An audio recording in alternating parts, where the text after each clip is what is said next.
Eu passei momentos difíceis na vida, né? O primeiro foi com relação ao campo da saúde, né? Esse desafio que eu enfrento até hoje e até o meu desencarne o enfrentarei.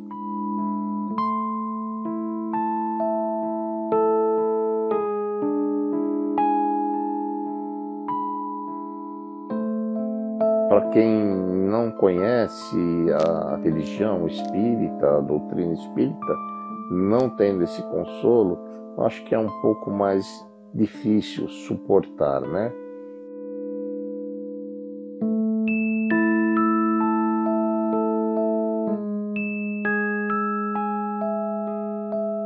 TV Mundo Maior, junto com a RBN e tudo, nos mostram o caminho.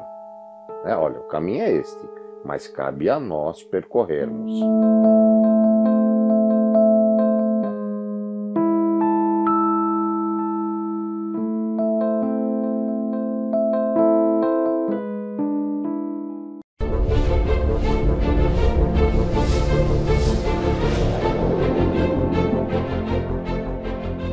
Olá, meus queridos irmãos, que alegria imensa estar iniciando mais um programa, Abrindo a Bíblia na TV.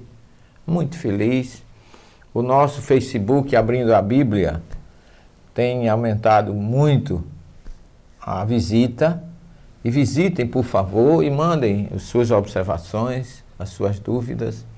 Eu tenho recebido muitas mensagens de incentivo, de pessoas que a gente vê que estão desfrutando, estão aproveitando o nosso estudo e lembrando que nós não somos a última palavra, temos limites, mas temos uma boa vontade muito grande de chegar até vocês com a mensagem de Jesus, dos profetas, de Moisés, como um todo, dessas 3 revelações que são revelações libertadoras. Tanto a primeira com Moisés, a segunda com Jesus e a terceira com a nossa querida doutrina espírita, que hoje nós já temos consciência pelas nossas pesquisas e pelas nossas buscas, que são revelações que se completam, não se antagonizam, nem se destroem. E a gente observa que o projeto, como existe na nossa doutrina espírita a lei do progresso, que é uma das leis que está no livro dos Espíritos, até a mensagem de Deus é progressista, porque ela começa com a primeira revelação de uma forma assim, bem mais de uma linguagem diferente da linguagem do amor que traz Jesus e da linguagem da razão, junta com o amor que está na doutrina espírita. Então parece, como diz Kardec, que o instinto se transforma em sensibilidade, que se transforma em amor. É como se fosse uma sequência natural. E nós ficamos muito felizes quando vocês nos enviam as dúvidas, as perguntas. O Carlos Pereira, que foi o último programa, ele mandou as perguntas interessantes. E façam o mesmo, envie as mensagens de vocês. Facebook Abrindo a Bíblia, você vai encontrar lá o nosso programa, que é na TV Mundo Maior, e tem um outro programa com o mesmo nome, de uma pastora. Eu me perdoe eu não dizer o nome agora, porque eu não estou lembrado, mas é um trabalho que também busca levar você a Jesus. O nosso sob a ótica espírita, ela sobre a ótica protestante. Mas todos nós somos filhos de Deus e estamos no mesmo caminho buscando a verdade que nos liberta.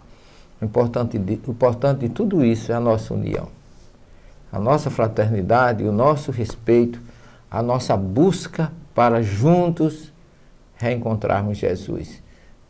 Eu nunca vou crescer condenando você, mas nós vamos crescer juntos se nos unirmos e buscarmos o Evangelho que liberta. E muitas pessoas têm me perguntado qual é a linguagem do Evangelho, e é uma pergunta que leva a uma reflexão. Linguagem de que sentido? Idioma ou linguagem mensagem?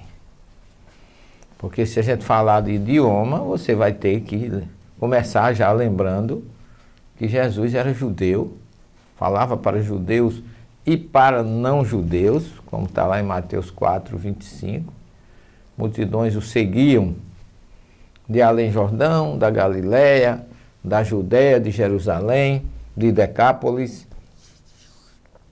Então eram pessoas de diversas localidades, como aconteceu lá no Pentecostes, tinha pessoas de várias cidades, vários países, e que cada um buscava um encontro com Jesus. Mas lembrando que Jesus, como judeu que era, a sua linguagem predominante, o seu idioma era o hebraico. Depois foi escrito para o grego, que é o que nós temos dos evangelhos, e depois passou-se para os idiomas ocidentais que nós conhecemos de acordo com o país ou com a nação. Aí vem o espanhol, vem o francês, vem o inglês, vem o português, o inglês e assim sucessivamente, cada um buscando essa mensagem em seu idioma. Mas Jesus foi um homem fantástico. E eu diria para você que a principal linguagem dele é o amor. A sua atitude de amor é como se for uma luz que ilumina a todos nós. E então nós temos que trabalhar com a visão judaica cristã de Jesus para poder entendermos muitas passagens do Evangelho. E nesse programa e nos próximos nós vamos trabalhar um pouco nessa área,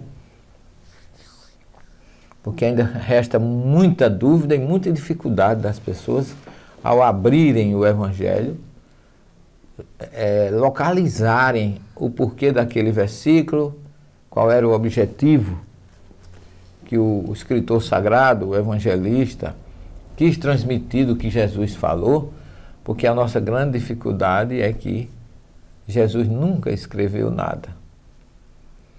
Tudo que se escreveu foi alguém que escreveu sobre ele. E assim mesmo, aquele escritor ainda tinha, os teólogos colocam, por exemplo, o Evangelho segundo Mateus. Não é Evangelho de Mateus, mas segundo Mateus. O que mostra que não houve uma questão direta, uma responsabilidade direta da produção de Mateus.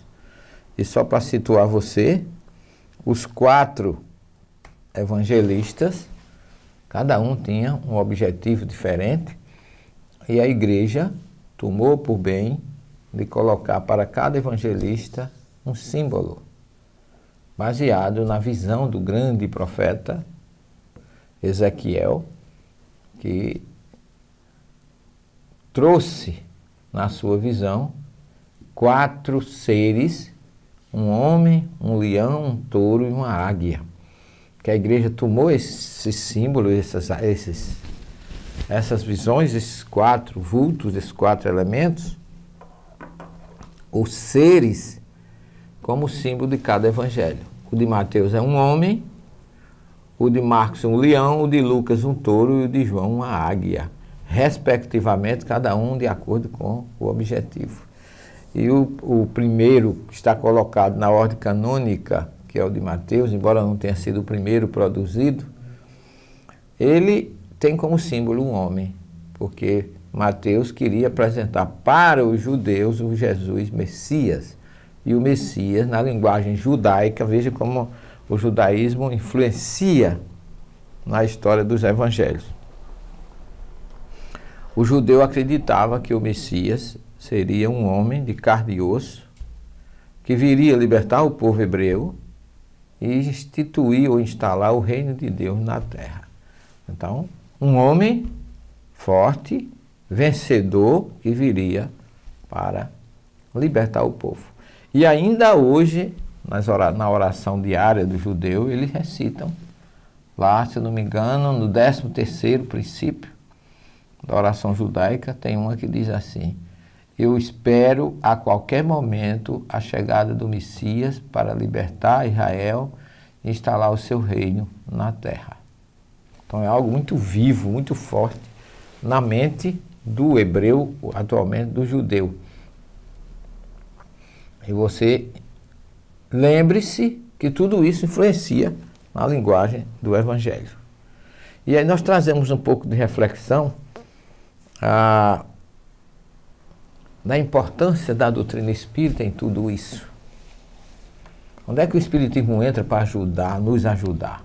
Nesses 150 anos de Agênesis, que eu estou falando muito porque completou agora no mês de janeiro, eu acho que nós temos que refletir a importância dessa obra, que é fruto das primeiras, que Kardec traz um resumo de tudo que ele tinha levantado no Livro dos Espíritos, no Livro dos Médiuns, no ensino moral de Jesus, no Evangelho,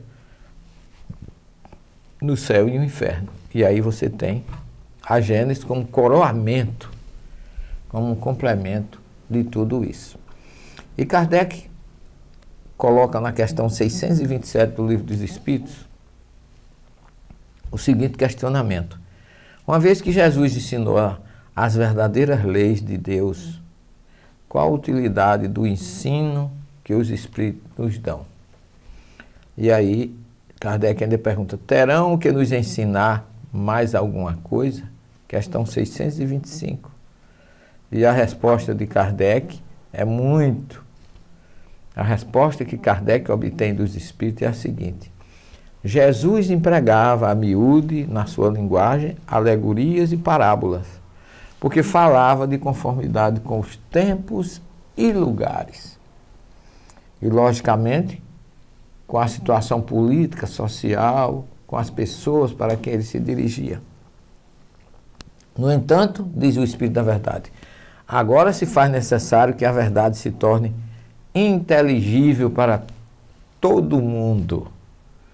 Então, deixa de ser alegórica, metafórica, parabólica e passa a ser uma linguagem clara.